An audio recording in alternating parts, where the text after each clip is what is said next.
not recognizing the power of addiction and how it literally removes a person's agency. We always think that there's this underlying choice. Long ago, at some point, this was more of an issue of choices and behavior. So if you rewind back years when your loved one, whether your child or your spouse, embarked down this path, then it was a thing of agency. Yeah. It was a thing of choice. Let me make sure I'm following here, because some people go to a place of like, well, he has his agency, or correct. Exactly. well, that's not, I mean, this is part of the plan, right? Yep. That's why we came here. So I don't need to intervene, right? That's the greatest lie about addiction is that they have to want it for themselves. Now, is that statement true? In order to recover, they will have to want it for themselves. Some point, right? But to get the process started, it will never be the case. They don't organize their own intervention, right? Yeah. Someone or something has to intervene. And far too often right now, the thing that's stepping in more than anything else is death.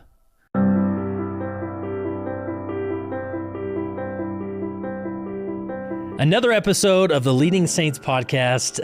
One of you out there has been hounding me to get this next duo into the studio, and thank you for hounding me. It wasn't that I was ghosting you or ignoring you or avoiding you. I just needed some time and we got it done. So this is Danny and Emily Deaton, who host their own podcast called Your Living Proof. And Danny and Emily focus on a program, a business they have to help addicts, all types of addicts, right?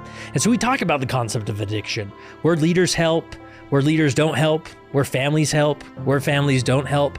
And obviously these are tricky conversations, tricky dynamics to navigate as a family, even when so much is done in secrecy.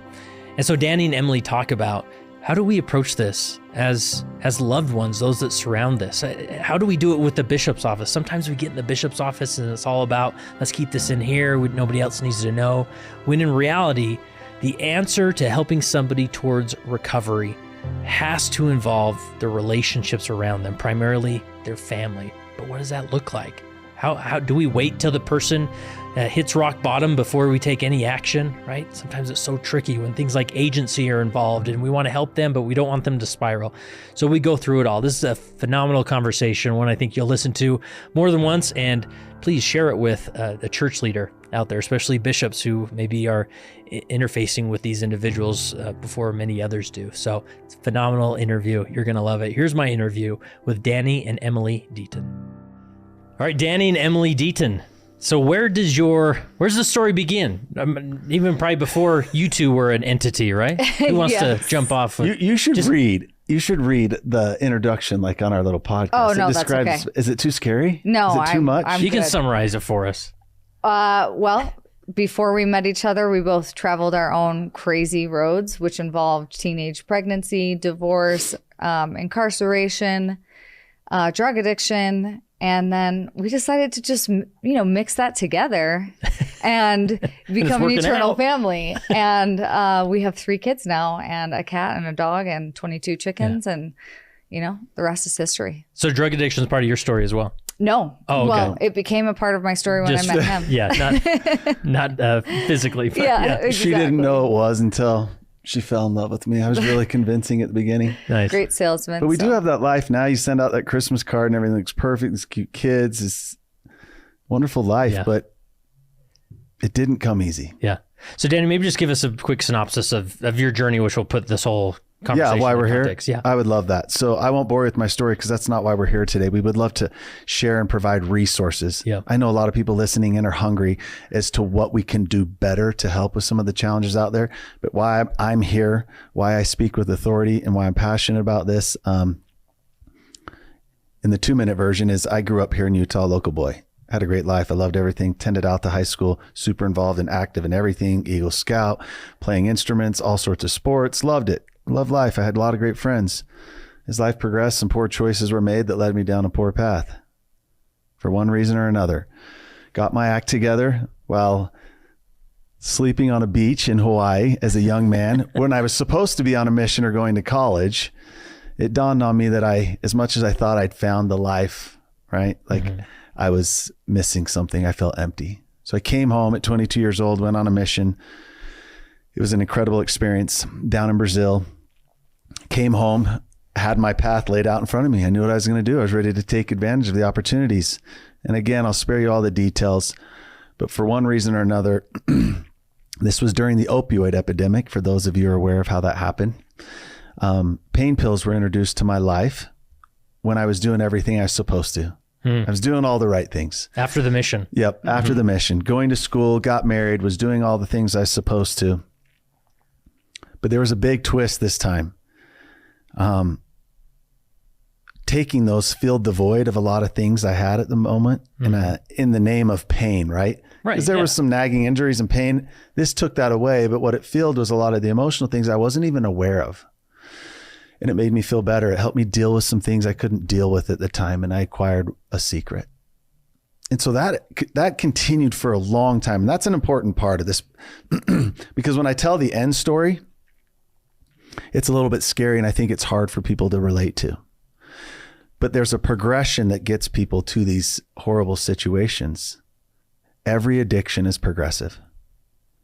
For some, it's faster. For some, it's slower. But they always get worse until something intervenes. Yeah.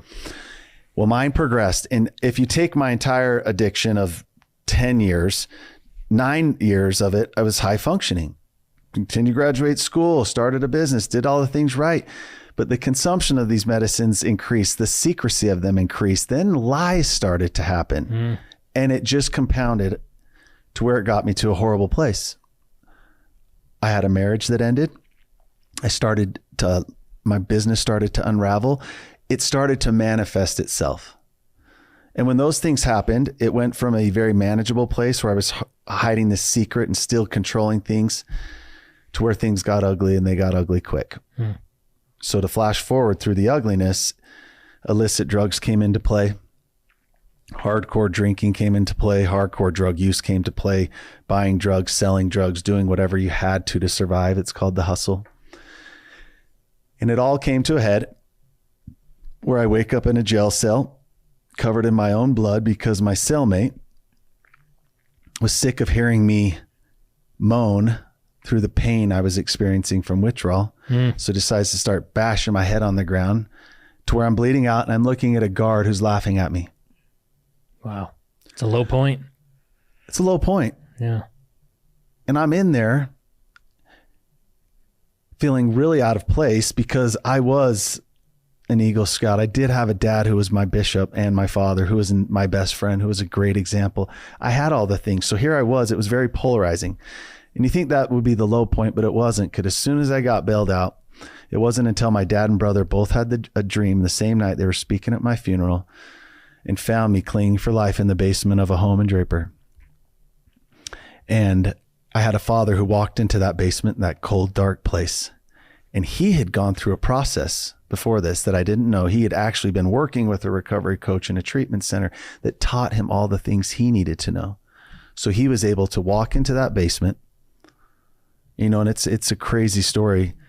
I was laying in this basement for days on end, shouldn't have been alive. I don't know how long it had been since I'd had food and proper hydration even. Yeah. And to see this door open up while I'm laying on the floor. Oh yeah. And I had been thrown through the windshield of a car 2 days before, busted legs. I'm just there broken. As pathetic as you can be. And walks these two people into this basement. And when they opened that door, this light came in the room. And it was the first time I could even just feel and see light. And here comes my dad and my brother. This was a humbling experience. But he was able to, like I mentioned, with the proper help, look down and with the most love and compassion, tell me, if you're ready, we'll walk every step of this with you. If not, I've made peace with God that he can have you. So of course I'm looking at him and I was so embarrassed and shameful. I just making weird sounds, put my head in my hands. I was just broken. So he actually walked out. He turned, my father, my best friend, turned and walked away. And it wasn't until that happened that I mustered up the courage to just be like, help. So that's the story, and that's where it ended. But what I wanted to share and talk about today is how did I get from that low point to the life that we have today? Yeah, I think a lot of leaders would love to hear that too, understand the resources. Emily, anything with your journey? I mean, you kind of went through it. Anything else to add that would help for our discussion today? Or? I don't think so, other than that, when I met Danny, he was a year out from this experience. And still a very broken individual. And so I just think it's really important to remember how much time is required for the atonement to fully take place in someone's life. Yeah. Yes, they can be sober. Yes, they can be looking towards even have hope for better things in their life and goals for that. But it takes time to heal. And it's just been such a beautiful experience to see, even from that 1 year point, what God can do, how much the atonement can compound year after year when you're consistently walking with the Savior. So I'm sure we'll get into that a little bit more later. Yeah, for sure. When I see or interact with recovering addicts like you, Danny, it's like, man, yeah, I could have witnessed like the feeding of the 5,000. I could have seen the Savior walk on the Sea of Galilee, but nothing is more or less miraculous than what Christ can do for a life like you or in all of our lives, right? Right. And redemption's real, and you can overcome it. And there's hope. There's always hope. Yeah. There is.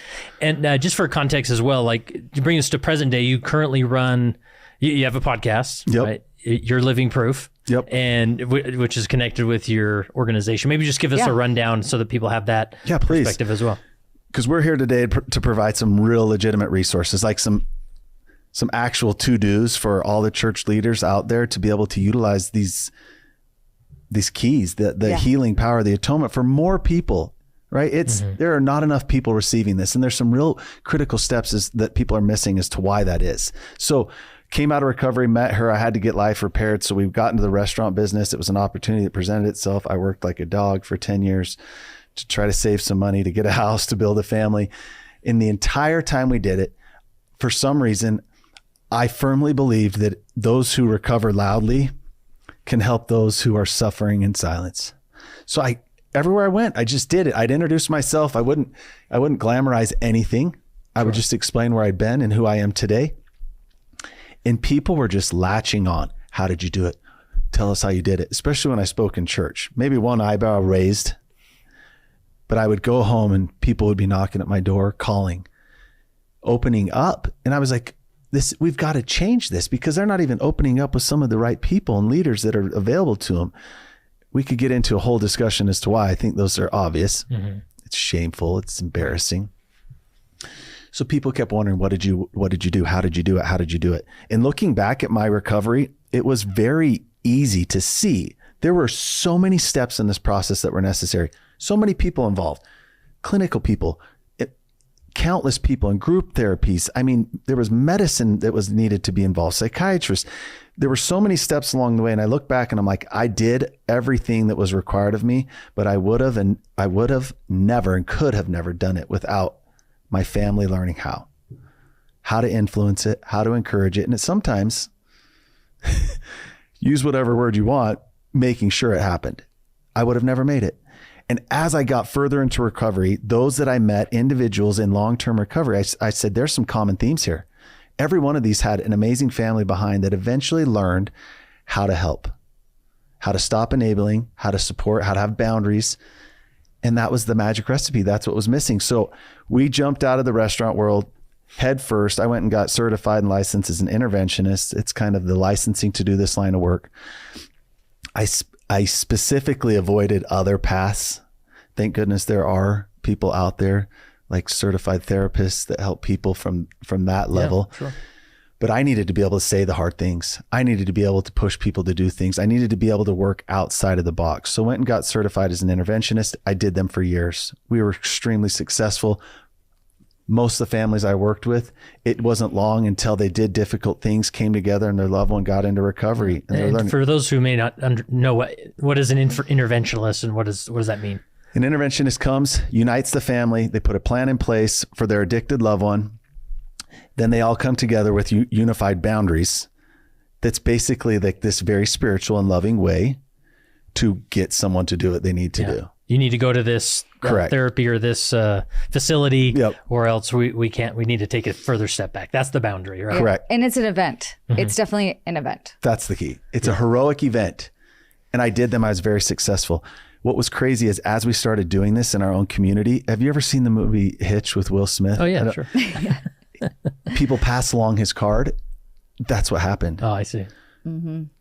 is immediately working with a family, and then they'd be like, okay, they would feel comfortable. They'd see the progress and they'd say, hey, can you come next door to my friends with me? Or, hey, across the street. So all of a sudden it just started people passing along. And we did this for years. COVID was a huge blessing in our life because it caused everything to shut down. And we went and we figured out how to pivot. And it was a beautiful way to take a horrendous experience in all of our lives to do something different, to where we could get this out into front of people. And this is where this beautiful woman came along and used all of her BYU certifications to do what I couldn't do. Which are the best of the certifications. Yes. That's right. Obviously. Yes. So we literally took our office in our home and compiled hundreds of files of working with families. And this was before AI, right? Like, so we had to do the work. Like, we compiled all these families and looked at all these trends and realized there was just these common things with every single one of them. So she helped me put it together and formulate an actual product, which is instructional course videos. And I joke about her being from BYU, but maybe that's the brains that you have to actually make it what it is. Because mine was just a mess of all these experience. I knew it, but I couldn't quite put it together, and she did in a beautiful way. Yeah.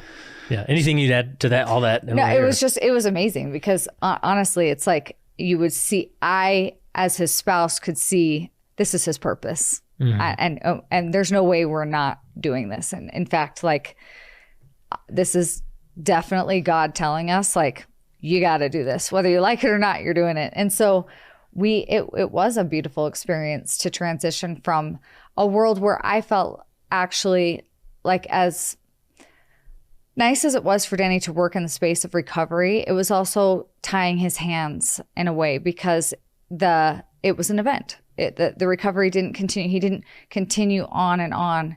And he knew that there was a lot of short-term success, but not a lot of long-term success. And we wanted to see families not just have this victory in sobriety, but have the victory of long-term recovery. Because I experienced that with him. Yeah. I knew the difference between somebody who was sober and someone who was healed. Someone who was truly living in recovery. Yeah. And so that was the goal. That became our goal at that point, was how do we take all of this experience and all of this knowledge and turn it into a very easy to palate, easy to understand, relatable course program, full program for all of these families who are like, help, help, help. How do we expand our efforts so that we can help more people? Yeah. And that's truly when Living Proof Recovery Services was born, and how it transformed into this full program. Yeah. And so now, I mean, generally speaking, the program, you talk about video courses, it can be in person, remotely, and I think you mentioned before you record like it's like a 6-month program type of thing to. Correct. So people make they make an investment, they enroll into the program. Immediately, they're given an assessment with me where we work through all the logistics, right? Let's get this stuff out of the way quickly, which is like, how do we use insurance? Where do we go? What does it pay for? What to expect? Let's get a plan in place. That's where a lot of people get stuck, and it's actually the easiest part. And believe it or not, we are now living in a first time in all of our lives where insurance, even insurance like Medicaid and Medicare, is paying for quality care at a lot of different facilities. So we take care of that. But yes, a family's given 75 instructional videos broken out into 5 different courses that walks them through the entire process. There's exercises in there, all the materials they need to be successful. But then we've kind of found the magic is in these private support groups, which we do multiple times throughout the day. That's where I spend most of my time, is meeting with these families. Yeah. And to draw a picture of who this is, we've worked with a couple hundred families. 90% of them are members of the LDS Church. Most of them either currently have or have had significant callings in the church. There's quite a few bishops, stake presidents in the program, also doctors, psychiatrists who are trying to actually finally, because things, again, like when I told my story, things always progress. Every one of these families probably should have done something sooner, and had they, it might have been an easier path out. But eventually it gets to a place where they raise their hand like, I need help. Yeah. Yeah. So I'm curious, because with addiction, I mean, someone can be either in the jail cell or in denial, being high functioning, or, just out of that coma they were in, ready to change their life. So I guess some church leaders or family members may get confused, like, well, at what point do I reach out to a resource like this? And what comes to mind? the number one principle about addiction for families to understand that I've learned in a decade of working and crying and watching people suffer is the tip of the iceberg. It's taught in our courses, and it's a hard one to swallow because it is the facts and it is true, but no one thinks it pertains to them. And let me explain. So wherever you're at in that spectrum, maybe you just caught someone looking at inappropriate content known as pornography, or you caught them with an alcohol bottle in their bag. Anytime a family becomes aware of a problem because now they've found something, discovered, or they got something, it is literally the tiny tip of the iceberg. So it's really hard because I have to drive this point home, and it's not to make people feel worse or to be like, well, gosh, you're telling me it's that much worse. It's vital for them to understand this because you aren't overreacting. You aren't the crazy one. You're not being overbearing. Every single person in addiction, regardless of how progressed it's become, is harboring secrets. All of it's secrets. And if you caught something or discovered or saw something, they got sloppy and messed up. And once somebody owns the fact that, okay, I'm already worried and concerned, and this is a tiny fraction of what's going on, then no, we need to do something. And I think if people adhere to that, then all of a sudden they take more action and do what's necessary instead of falling victim to the lies of addiction, which, by the way, preys on the faithful people harder than anyone else, to do something about it. Well, and one thing that I think is shocking to most people is that families on average in the United States wait 7 years. Wow. 7 years to reach out for professional support if they have someone in their family that's addicted. And as he stated earlier, addiction's progressive. So if you wait 7 years to act like his family did, his family literally waited, 8 years before they started getting real serious about, oh, I think there is a problem. You've allowed a monster to continue to overtake someone. Yeah. And it's good to point out, though, everyone along the way tries to do things about it, right? They're throwing out requests or they're stating things. Some people bury their head in their sand because they can't talk about it. But other people, they'll try, but it's not. It's usually far down the road, like 7 years, like she described, before finally families surrender and say, okay, we need to do something. Well, it's usually when something catastrophic happens. Right. Like where they're like, oh, the police are involved now. Like, we cannot deny this. Yeah, because in that high functioning phase is really difficult, right? Because well, he's got a job and he's paying the bills, I think, but something's off, right? So, I mean, in those phases, that's where you sort of wait for that catastrophe because it's like, I don't know how. I've tried to talk to him about it. It's ineffective. Can't so, help. Yeah, it's really difficult, right? We just did a podcast on that. The most deadly and dangerous addiction out there is the high functioning one. And it's hard. It's the one that people use the word just right before they say it. Well, they just have a problem with porn, or they just drink a little too much. That's the space that's hardest, because a person's sick, they're stuck. And this is also brings up a subject of the agency thing I have to address. And if you're listening to this, all due respect, we have been victimized as faithful members of the Church of Jesus Christ, not recognizing the power of addiction and how it literally removes a person's agency. We always think that there's this underlying choice. And the best way to help, especially dads, come to terms with this or grips with this. Long ago, at some point, this was more of an issue of choices and behavior. It's probably a lot longer than you want to know.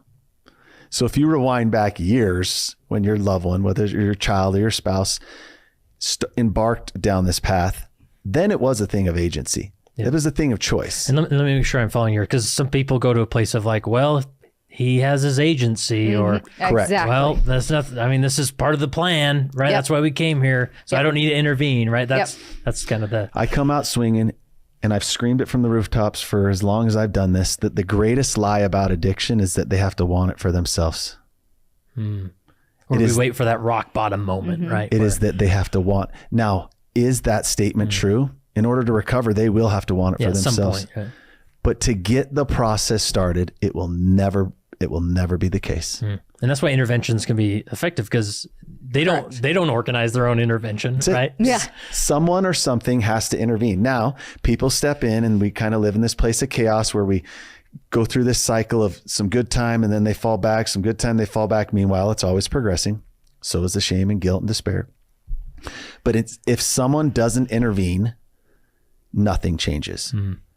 So something has to intervene. And far too often right now, the thing that's stepping in more than anything else is death. The second is a judge or incarceration. Our mission is to ensure that the third thing, which is the small minority, learns how to intervene as family. And there's some really important things. We've just briefly tucked on them, but I hope more people start coming to realize they do not have their agency. I want to read something if you don't mind. Oh yeah. It's one of my favorite quotes, and it's from Boyd K. Packer. And it says, he says, addiction serves the design of the Prince of Darkness, for it disrupts the channel to the Holy Spirit of truth. Addiction has the capacity to disconnect the human will and nullify moral agency. Mm-hmm. And if you truly believe that and understand that, then I think it allows you to have a different mindset. Yeah. When you look at your loved one and you can see they aren't choosing this anymore. Yeah. They're being controlled by this. And the only thing that I can do is to use my own agency and act for them until they can act for themselves. Yeah. And this, because we often frame agency in the context of like, it's a gift, like God gave us a gift of agency. And then it's not so much that this person is using their agency. It's more that they've lost the agency because they're under the power and control of this drug. That doesn't remove accountability by any means. No. And that's, I think, where people get stuck. They think, oh, if I remove agency, I remove accountability. But no, we have to stop that, because that's the adversary's goal, is to remove agency. And if they can do it through a pill or through a void in their heart and pornography or whatever it is, like, he will find a way to remove that agency. And that's where we should feel empowered to intervene. Yeah. Well, and it's like he said, that's where so many families get stuck, is they're just like, well, it's their agency. I can't do anything. And they're going to have to decide. And what can I do? And it's like, oh, you can do so much. Yeah. You still have your agency. That's what's so great. Yeah, that's interesting. You can make choices and decisions and take action that will deeply impact their choices. Well, it's interesting is the trademark part of our program is the preparation of a gift. So the traditional route for a long time has been interventions. And again, I did those really good at them. We had a lot of success, but this is a different approach that's much more effective. The hard part is a family has to invest in it. A family has to commit to doing it. But what they're doing is much more than an intervention. It's seeking help for themselves to learn about this disease. What it does to most families immediately is it removes the uniqueness. We all think that everything is true, but not so much for us. Mm-hmm. So it removes that uniqueness.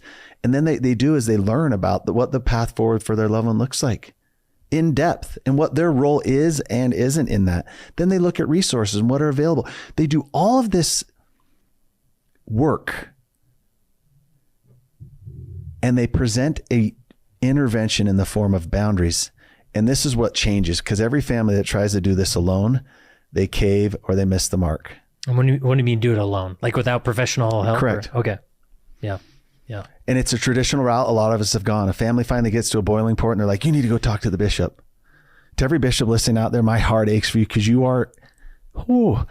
there are fiery darts coming at you in every direction. It's a lot. I can only imagine. I specialize in one.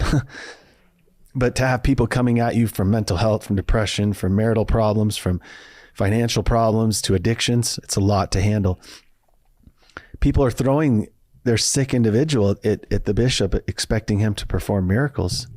He holds keys. That's our whole goal. Our whole program goal is to empower families and get individuals to have a leg to stand on, to walk into his office and basically demand him to utilize the keys he has to help them seek forgiveness. Mm-hmm. Instead, we're throwing them in there to be like, hey, we have a problem and we know our secret's safe with you.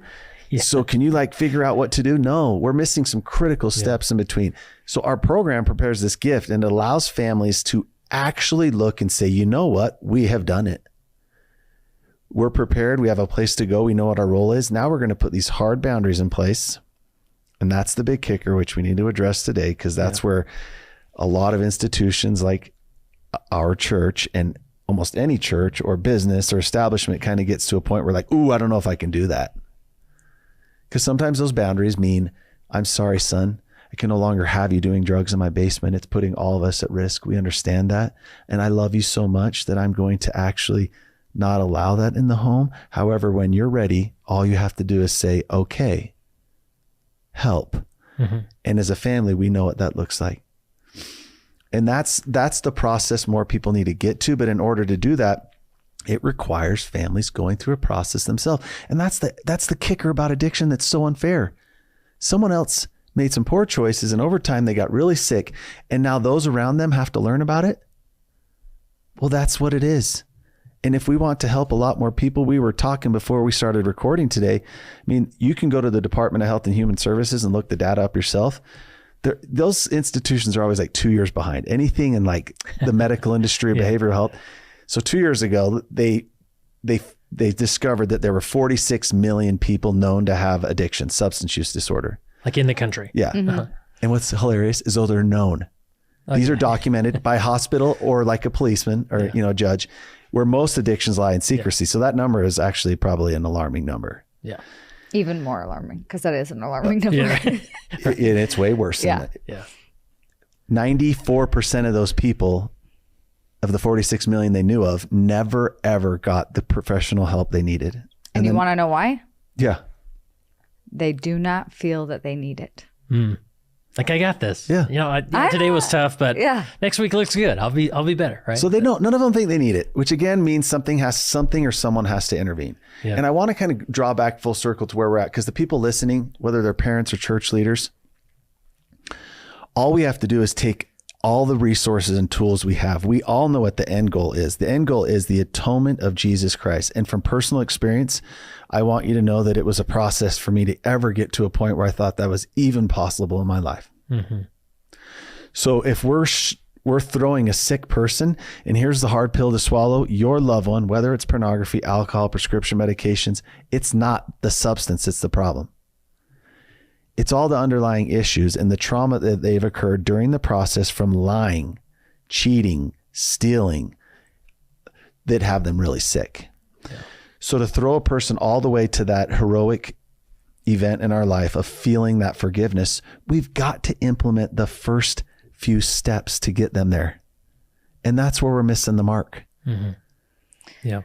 Well, and I also feel like, when you're asking families, and he kind of touched on this, this is why so many fail when they attempt this without support. When you're asking somebody to put into place a hard boundary with their loved one, typically, I mean, for sure in the LDS culture, you instantly feel like you're doing the wrong thing because it's not Christ-like. Like you're not being Christ-like when you're telling them like, you can't keep staying here, or I won't help you. That feels like the opposite of love or anything that the Savior would want you to do. Like you're supposed to turn the other cheek. You're supposed to so it's very confusing. And I again, it's where I feel like Satan really got cunning, because he puts families in these situations where they cannot win.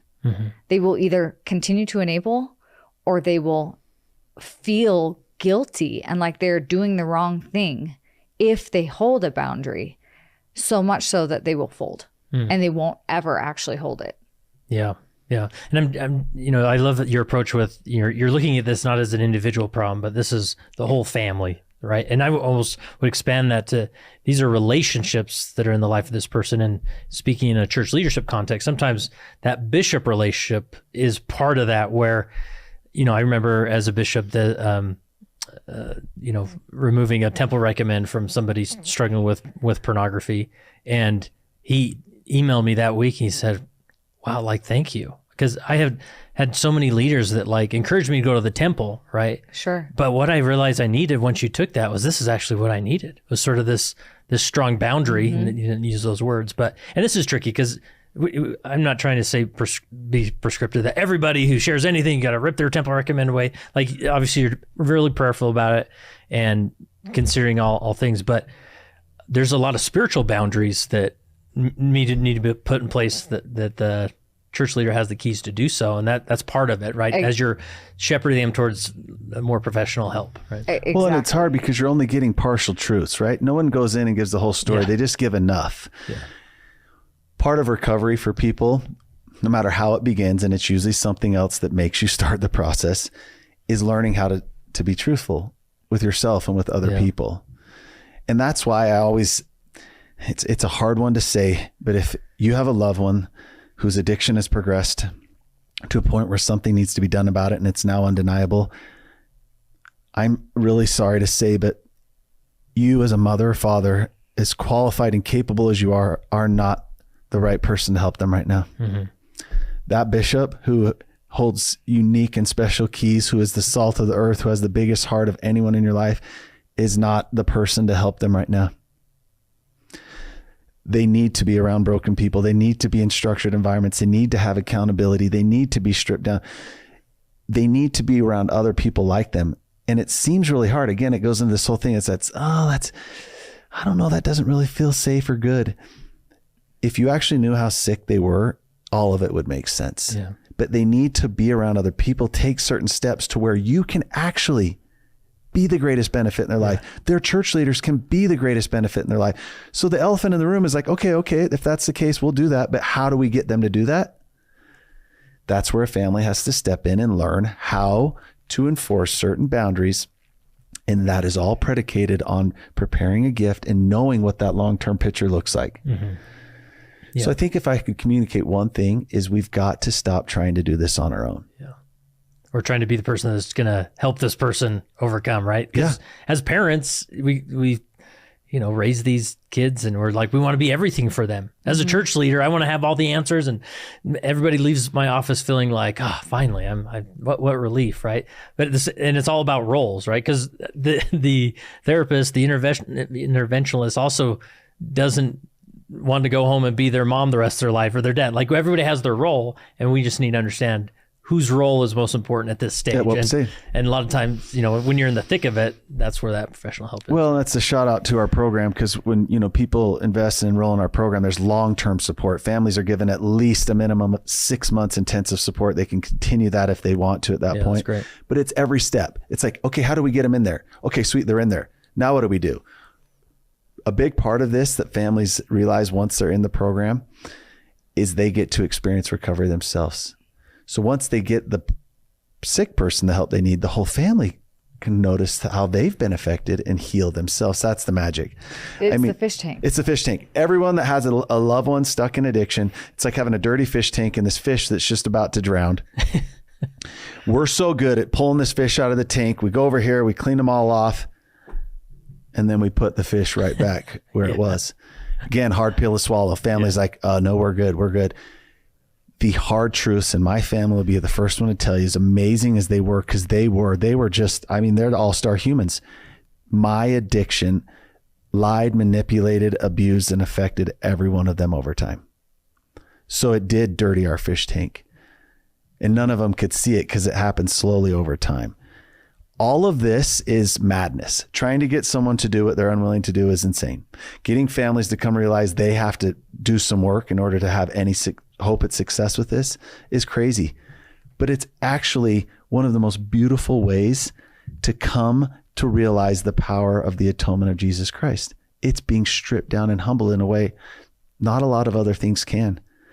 And for people out there who don't give addiction the credit it deserves, it is the #1 fatal illness on the planet, destroying more families and homes than anything else, probably any other 3 things combined. And it's the only fatal illness on the planet where the sick person is going to fight you to stay sick. Yeah. And the only fatal illness on the planet where you and your spouse may differ about what to do. Where everyone has a different opinion on maybe should we do anything? Oh no, maybe that's too much. Oh, where if it's any other fatal illness, there's one path forward. So it is an opportunity at the end of the day to bring your family together in a way that nothing else will. Yeah. Anything you add, Emily?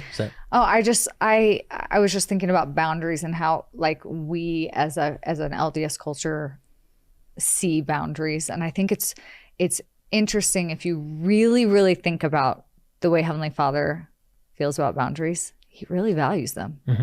Sure. He truly holds his boundaries. And so when we are tempted to feel un-Christ-like, or to feel like, oh, I might be jumping the gun, like I probably shouldn't be so overwhelming about this particular situation, we have to remember what's our example?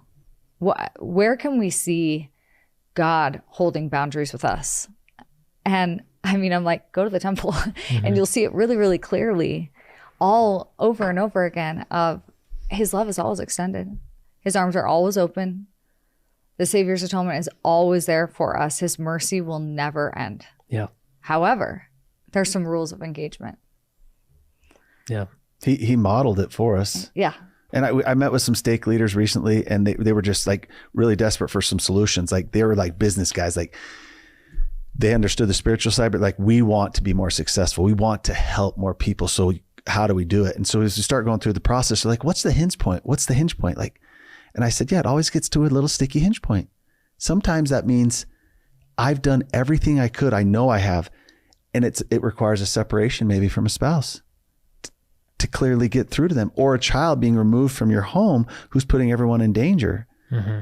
That's the part where you can see from, if you are a church leader, because we don't say, or we feel like we can't say certain things, even when everyone understands that that's the situation. Well, and it's not their role. No. Really. And so I told him this is the sticking point. And one of the leaders was like, yeah, I can see that. Like we can't encourage people to do that with their loved one. And then the other one stands up. I don't know if I should say his name, but an individual that many people would know. And he was very emotional. And he said, addiction has weaponized our faith in a very terrible way. Because he said, God gave us, and it's what you were just saying, God gave us a clear example of what boundaries look like. But the addiction over time has worn us all down that we don't see it the same. And we're unable to put those boundaries. Now, the reality is we do certain things in our life. We all know that we remove ourselves from God. It's even a temple recommend. You do certain things, you don't get to go into his house, but we, for some reason, justify or use excuses or rationalize to think it's any different with addiction. Now, it all makes sense when you hear it. But the hard part is when it's someone you love and someone you care about, or someone that you're governing over, love gets in the way. And we all end up acting out of character, doing any things we shouldn't, which is why we've created our program. And people inside of our church, inside of our families, we've got to stop doing this on our own and utilize professionals, utilize the programs out there to get us just on the first few steps to where what all the rest of what we believe and know can even be possible. Yeah. Mm-hmm. And I think there's a lot of leaders that like cognitively they understand that, but sometimes they're, I remember being a leader. Well, I don't know how to handle this. So why don't you go get some therapy? And we sit in therapy and like nothing would change. I'm like, I don't know. Okay, what's next? So how do you know when, we're maybe shepherding them towards a professional that should be helpful, but sometimes they're not, right? Yep. I mean, it varies. No, and here's probably a raw example. And if you have to cut this out or edit it out, that's fine.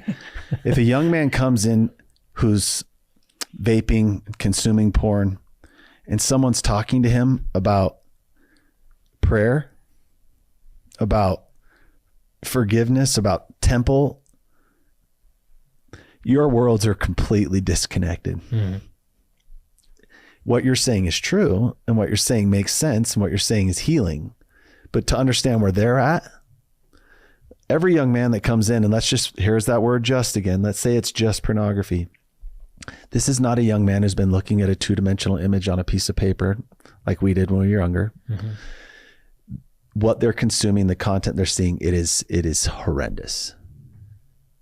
And so there's two worlds that are so far apart. So it's really hard because we want to give them these blessings. We want to tell them these things, but it almost hurts them because it's so disconnected. We've got to get them to take a few steps forward. Mm-hmm. And I think that makes sense, right? Like maybe recommend that they go to support groups, ARP groups. By the way, the church is awesome. Let me give a little shout out. The world knows that the largest organization against addiction is Alcoholics Anonymous, AA. Mm-hmm. It's the biggest. The one that's on their coattails, chasing them down is the church. Yeah. It's insane how many meetings they have. It's amazing. But to get a young man to do that sounds easy. Okay, it makes sense. Have him go to some support groups, talk to other guys that are dealing with this, kind of work through those first initial steps so that maybe the principles of the gospel I'm talking about are a little closer in proximity that he can understand them. But the hard part is, how do we get him to do it? Again, we need their family to learn how to put boundaries, and you use whatever word you want. Some guys use the word force. I don't like that word, but we require, we're recommending, we're encouraging. Whatever we have to do, a family has got to learn how to do it. And if a family doesn't get help, this is where it comes full circle, then what you're doing is throwing out requests to a person, and requests don't ever work. A family needs to learn. A boundary is what we need to feel safe, what we need in order to continue helping and supporting you. And if that requires them doing certain things, that's different. Yeah.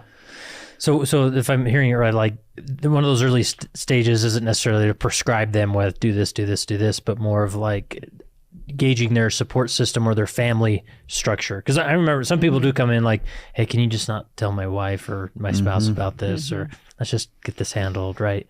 And so that's sort of the first hurdle. Like, no, you don't survive or succeed unless that family support is there, and we clean the fish tank. Right. Yeah. Right. And they've got to, and it's bringing the family, and then the family needs resources and tools.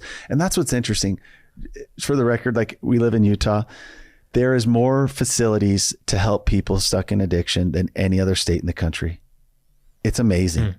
We utilize the mountains, the community, and they always say the Mormons, right? And that's why they bring people from all over the world and the country here.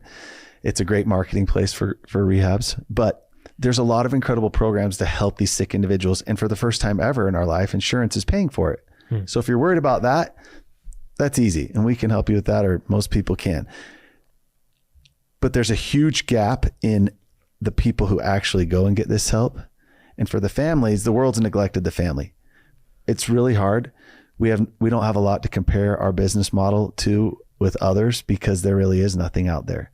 There's a handful of facilities in Utah that provide a weekly family meeting, just kind of like an informal meeting, but there aren't any intensive programs that hold a family's hand through this whole process, that teach them, that call them out, that help them to heal, that show them the way every step of the way.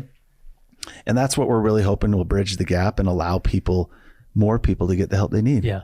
So what I'm hearing is that it's not necessarily a measuring stick you put on this therapist or that therapist, but this is something that has to be approached holistically with the entire family. And so if you're sending them to a resource who's just going to give them some therapy in a private room, talk therapy, and, hopefully they'll come back next week and they'll be better or improved, that will probably not work out. It's got to be, how are we going to involve everybody here and find a resource that takes that into account? Yeah. Well, I love that you brought up therapy, because I don't know, it was a few episodes ago, we talked specifically about therapy, and it's like, you don't ever, you should stop paying for therapy for someone in active addiction. It's just not effective. Yeah.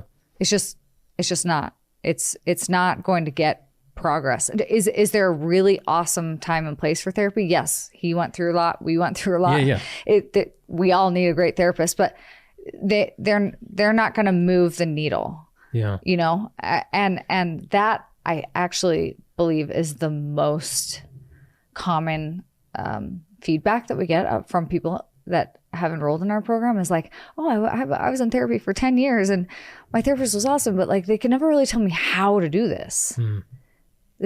Now I know actually how. Like, I always knew what a boundary was, I just didn't know how to hold one. Yeah. Right. And so it's just like this new way of seeing the problem and approaching it tactically with action, instead of like, oh yeah, just like kind of go talk about it, learn about it, be curious about it. That's good. I mean, again, there is a time and a place for that. It's just step for sure. Probably 6 or 7. It's just not step. It's similar to, just like you talk about like the bishop's office, where it's like, if someone comes into the bishop's office high and you're like, let's talk about the 5 steps of repentance. And you're like, we're not even close to that, that conversation. And so recognizing that, we're not saying therapy's awful, never do it, but it's like, therapy's awesome, part of the recipe. Yeah, but for sure.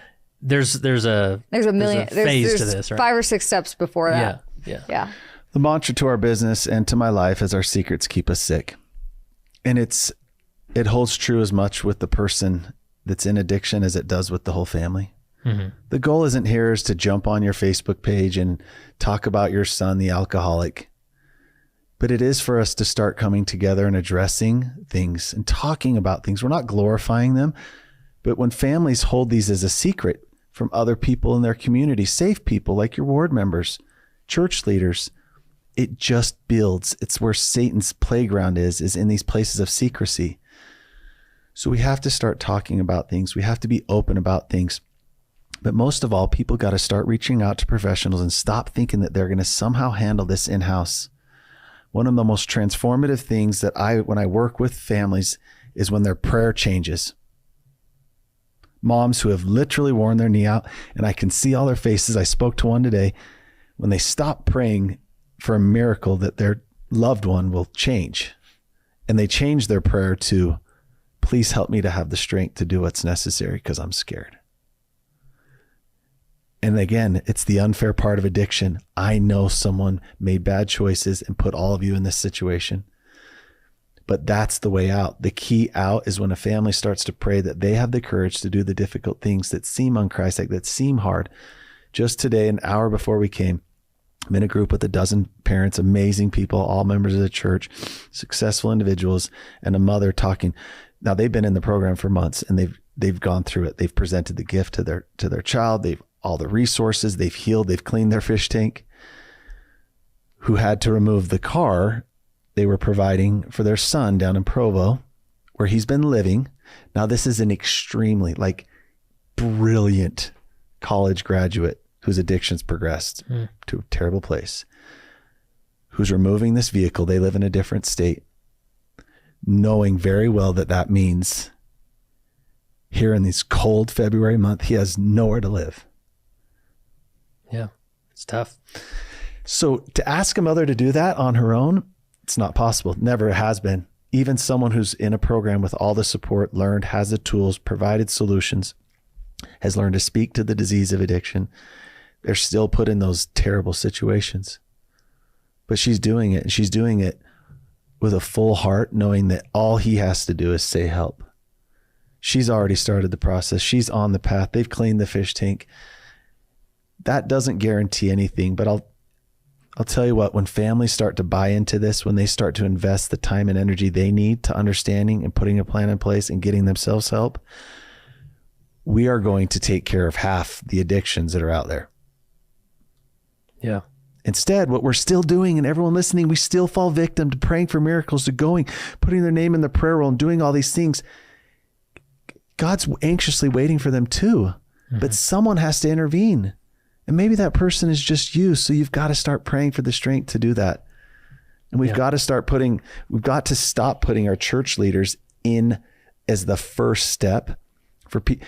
There's different situations where 100% that's the route to go. Mm-hmm. But in these situations, couldn't he be step 3 or 4? After they've worked through and started to learn to be honest and accountable, to come to give someone the truth and ask for forgiveness instead of here's my problem. Don't tell anyone. What should I do? We got to do better. Yeah. And everyone wants to. They're just wondering how. Yeah. And hopefully if you're a bishop, a stake president, reach out. We've got some stuff to talk about. Yeah, for sure. And that's the principle that comes to mind, which is a gospel principle, but also a recovery principle is that surrender. You have to get to a place of saying, you get it all, right? And that's what God has us to do. He wants us to get to a place of saying, your life, or my life is your life. Yeah. And whatever you need me to do, right? Whether it's drugs are involved or addictions involved or not, we need to get to a place of surrender. And that's what's really hard about it. Right? It is. When I told you the story at the beginning, for a father like mine to be able to say that and to be able to walk away required his own surrender. Yeah. And you know how he got there? Professional help, a plan in place that he'd communicated this plan to me over and over, and actually walking outside and speaking out loud to God saying, you know what? I've done it. I've done everything. And he knew he had. And to say, if you need him more than I do, you can have him. That was his surrender. And I'm very grateful to this day that he went through that process of surrender so that he had the strength to do what he needed for me to have the same. Yeah. It's powerful. Yeah. Powerful. Any other point, principle before we wrap up that we want to make sure we hit? end our podcast with the Serenity Prayer for families. So if you don't mind if I say it, and then you can wrap up. It's, God, grant me the serenity to accept that I cannot change other people, the courage to change the person that I can, and the wisdom to know that it is me. It's powerful. It's powerful. If people want to, obviously they can subscribe to the podcast wherever they're listening to this one. Yeah, the Your Living Proof podcast. Our website is yourlivingproof.com. And so it's YOUR, yourlivingproof.com. Same on our Instagram and Facebook handle. They can reach out. We're happy to come speak to stake church leaders, to do parent nights, to do whatever we can to help people better understand this. But for those that are listening in, because I wish I couldn't say this with such confidence, it is far too many families that have this secret in their home and no one else knows, and it's time to do something about it. Yeah. And this is, I want to clarify, is this like, it's not just a local option, like anybody in the world that can power the internet, right? Yep. Yeah. Our community is amazing. It's a powerful community, and it's all over the country, but it's like a really stronghold in like Utah, Arizona, Southern California, which is kind of some strongholds where the church is, but it's people from anywhere, anywhere that you're listening. There's an incredible amount of resources and tools to help you immediately change the outcome that you're dealing with right now. Cool. Last question I have, and we'll start with you, Emily, and you can finish this. If you're in a room full of church leaders, what final encouragement would you give them around this topic? Oh, I would say you have so much power to help, and it's not within yourself. I always tell people your child or your husband has a savior, and it isn't you. And I think it's really empowering as someone in church leadership to say the same thing to yourself, and to help somebody make those steps forward means not believing that you are the resource for their healing or their trauma in that moment, but that God has allowed so many people with wonderful skill sets to provide resources for people to take next steps forward. And we are one of those. And so use the people around you so that you don't have to bear the burden all by yourself. Awesome. Danny, what final encouragement would you have? Oh man, please join me in my efforts to make every other Sunday exactly what happens multiple times a week throughout the week in the Relief Society rooms around churches. And that's to have a recovery meeting as second hour. We need it. Love it. We had a YSA group. We do Sunday school with them. We kind of approach it that way. And it's the most powerful thing. Because inside these churches that we all visit on Sunday, there's another meeting that happens multiple times. Doing the scary things, doing the hard things in order to have a better outcome. And I think if you're someone who's spiritually sound, clear of mind, who can see the issue of what it is, we've got to encourage, do whatever's necessary for families to unite, to put boundaries in place and give their loved one a chance. It's really hard though. And I know that sometimes people feel like they're handcuffed to what they can and can't do. But I think if you start to speak truths and stop harboring these secrets and expose them in a reverent way and encourage families to get themselves help, we're going to see transformations. And more people will be walking into your office instead of, here's my problem, what should I do? Here's a problem that I've had. Here's what I've done the last little bit. And here's what I need from you. That's how it should be.